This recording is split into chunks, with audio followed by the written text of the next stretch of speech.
The story I'm about to share might not make sense to you. Understandably, many who've heard it refuse to accept its veracity. To be honest, if I were in your place, I'd likely scoff at its absurdity too. Yet, what I experienced wasn't merely an encounter with the paranormal, but a descent into madness and despair that haunts me still. After nearly a month in the hospital, I'm still grappling with the psychological scars it left behind. My name is Elisa, a high schooler once known for my infectious charm and social prowess. But that was before everything changed. I was a person whose virtual charisma transcended screens. I had the type of personality that would attract people, causing them to become acquainted with me just after a single talk. That was the reason why I had a vast digital network of friends. While most of them got in connection with me through social media, I got to know some through gaming sites. Among this array of acquaintances was Lucy, a girl of my age. I saw her amidst the fervor of my Fortnite addiction, a game that consumed countless hours of my life. What intrigued me most was the ever-changing roster of opponents. Each match brought new challenges and fresh faces, until one day, it led me to Lucy. The clock ticked past 2 a.m. as I sat alone in my room, engrossed in a heated match with a group of 4. Suddenly, without warning, my screen blinked to blackness, as if my PC had succumbed to some unseen malady. My PC had never malfunctioned before, so when it suddenly glitched, I felt a pang of alarm shoot through me. Frantically, I jabbed at the keys, hoping to refresh the screen. But instead of the familiar desktop, a face materialized out of the darkness, causing an involuntary scream to erupt from my throat. It was a face I didn't recognize, one that didn't belong in any game I'd ever played. For a heartbeat, we just stared at each other across the void of the screen, a strange and unsettling silence settling over us.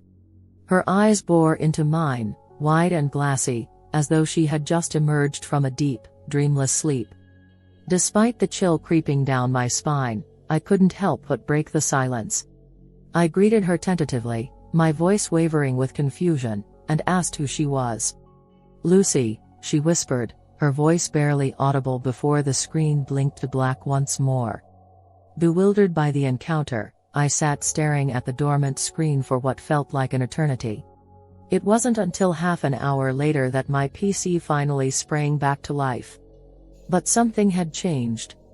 The other players, my teammates, had all been disconnected in the chaos, leaving me alone in the eerie glow of my monitor. It was as if the glitch had severed our connection. On my computer screen, the only discernible thing was a notification icon blinking insistently, a request for a voice chat from a player named Lucy. With my fingers hovering over the accept button, I was uncertain of whether to accept it or not. It seemed odd, too, that this person who hadn't spoken a word during our previous video interaction suddenly wanted to engage in voice chat. After a little contemplation, I decided not to accept it, and to power off the PC instead, thinking that its malfunctioning was a result of overuse. However, just as I was about to remove the headset from my ears, the accept button somehow got clicked. I clearly remember that I wasn't the one clicking it, but it happened, and I unwittingly opened the floodgates to a nightmare I never could have imagined.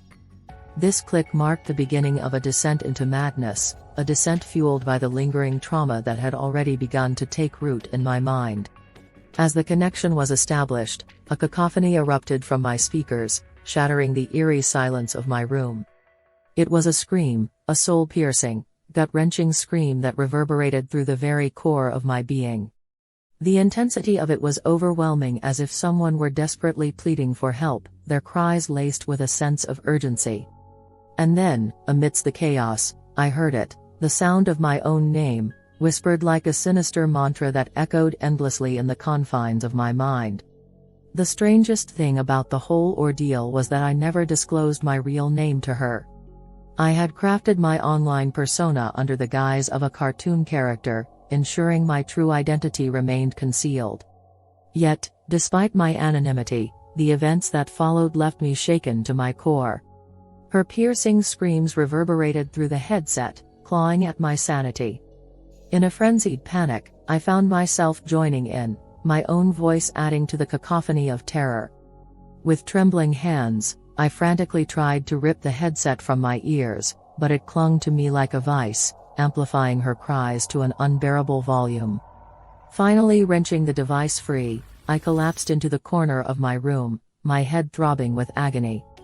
It felt as though a shrill whistle was being blasted directly into my ears. The commotion had roused my father from his sleep, and he burst into the room, concern etched upon his face.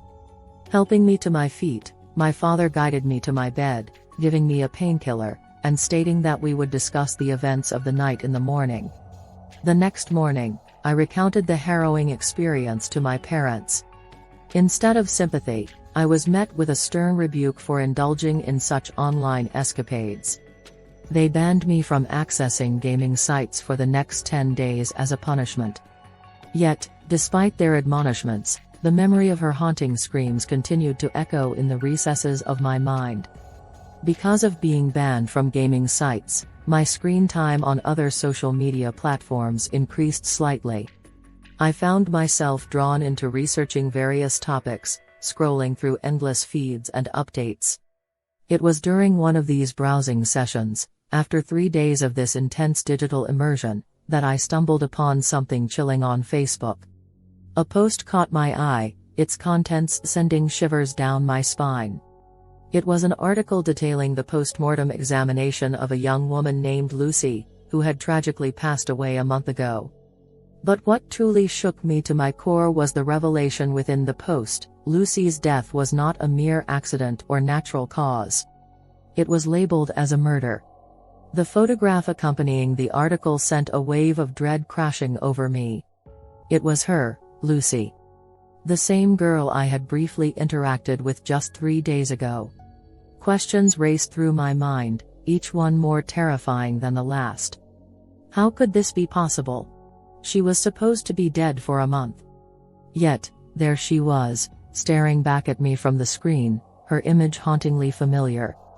As I grappled with the unnerving reality unfolding before me, the events of that fateful night flooded back with a chilling clarity.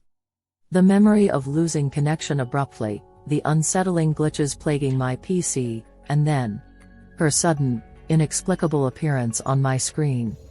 I could almost hear her piercing screams echoing in my mind once more, each one a tormenting symphony of agony and terror. The realization that she was not a human but a paranormal being froze me with horror, leading me to stare at the phone in my trembling hands, unable to comprehend what I had just witnessed. Without a second thought, I hurled the phone across the room and let out a scream that pierced the silence of my bedroom. My parents, startled by the commotion, rushed in, their faces etched with concern. Sensing something deeply wrong, they took me to the hospital, where I was admitted. For an entire month, I grappled with that trauma, the memory of that horrifying moment etched into my psyche. When I finally emerged from that bleak haze, I withdrew from my virtual friends, severed ties with social media, and vanished from every imaging platform imaginable. Months passed in a blur of solitude, the shock gradually fading into a dull ache that lingered just beneath the surface of my consciousness. But even as time marched on, I dared not venture near those gaming sites, haunted by the specter of that paranormal encounter that had shattered my sense of safety and sanity.